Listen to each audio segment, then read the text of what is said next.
केंद्रीय मंत्री और मध्य प्रदेश के पूर्व मुख्यमंत्री उमा भारती ने कहा कि विकास और विनाश साथ साथ नहीं चल सकते, क्योंकि वो ऐसे समय में जोशीमठ पहुंची जब उत्तराखंड के पहाड़ी शहर में 700 से अधिक घर क्षतिग्रस्त हो गए हैं। भूसंकलन की अभूतपूर्व चुनौती का सामना कर रहे उमा भारती ने नई दिल्ली स्थित नीति निर्माताओं की आलोचना की, जो पहाड़ों गंगा को कम लटका हुआ फल मानते हैं। उन्होंने कहा कि उन्हें डर है कि ये नीति निर्माता एक दिन उत्तराखंड, गंगा और हिमालय को खा जाएंगे। दिल्ली में मौजूद नीति निर्माताओं ने ऐसी परियोजनाओं को एक नया नाम दिया है जो तेजी से की जा सकती है। कम लटकने वाले फल, ऐसे फल जो कि तेजी से खाए जा सकते हैं। मुझे डर है कि ये नीति निर्माता एक दिन उत्तराखंड को खा जाएंगे। उमा भारती ने कहा कि उन्होंने NTPC परियोजना के खिलाफ 2017 में उच्चतम न्यायालय का दरवाजा खटखटाया था, जिसमें उन्होंने कहा कि परियोजना के अपरिवर्तनीय नुकसान होगा। उमा भारती ने कहा कि उस समय हलफनामे को केंद्र के द्वारा बताया जा रहा था कि समर्थन नहीं मिला है कि रैनी गाँव की घटना हुई। हम मिलकर के अभी इसमें लग जाएं कि जो लोग प्रभावित हो रहे हैं उनको ठीक से कैसे रखा जाए।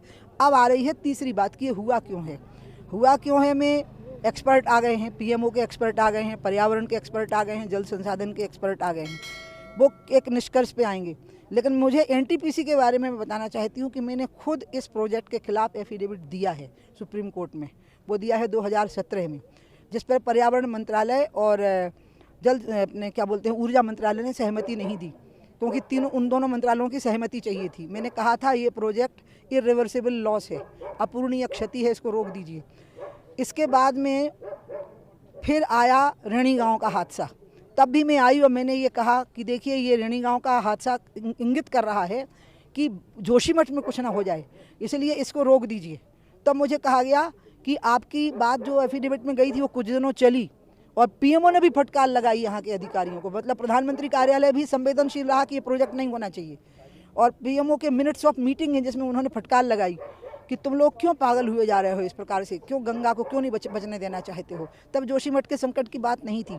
उसके बावजूद एक नई एक्सपर्ट कमेटी आ गई और उसने कह दिया कि 50% तक जो प्रोजेक्ट बन चुके हैं उनको कंप्लीट होने दो। तो उसमें ये प्रोजेक्ट आ गया, और जब उसमें ये प्रोजेक्ट आ गया तो अब ये जो स्थिति बनी है उसमें उस प्रोजेक्ट की कितनी भूमिका है ये एक्सपर्ट के बोले बगैर मैं नहीं बोलूँगी। जब तक वो नहीं बोलेंगे तब तक नहीं बोलूँगी। और मैं मीडिया जनों से बहुत अभिनंदन करूँगी कि आप इस बहस को चलाए रखिए, प्लीज़, कि विकास और विनाश ये दोनों साथ नहीं चलेंगे। विकास और आस्था ये दोनों साथ चलेंगे। विकास और मानव जीवन ये दोनों साथ चलेंगे। विकास और पर्यावरण और प्रकृति ये दोनों साथ चलेंगे, लेकिन विकास और विनाश साथ नहीं चलेंगे। आप चलने दीजिए इस डिबेट को पूरी मीडिया पर। आपको मानना है कि जोशीमठ खतरे में है? जोशीमठ पर बहुत खतरे आए हैं और जोशीमठ सब खतरों को पार किया, इसको भी पार करेगा।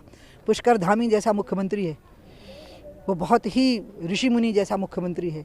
उनके होते हुए, और मोदी जैसे महायोगी जो हिमालय से ही आशीर्वाद लेके गए, उनके होते हुए। वक्त हो गया एक छोटे से ब्रेक का। ब्रेक के बाद फिर से हाजिर होंगे ऐसी कुछ खास बड़ी खबरों के साथ। तब तक के लिए नमस्कार। हर खबर की अपडेट पाने के लिए आप हमारे चैनल को सबसे पहले सब्सक्राइब करें।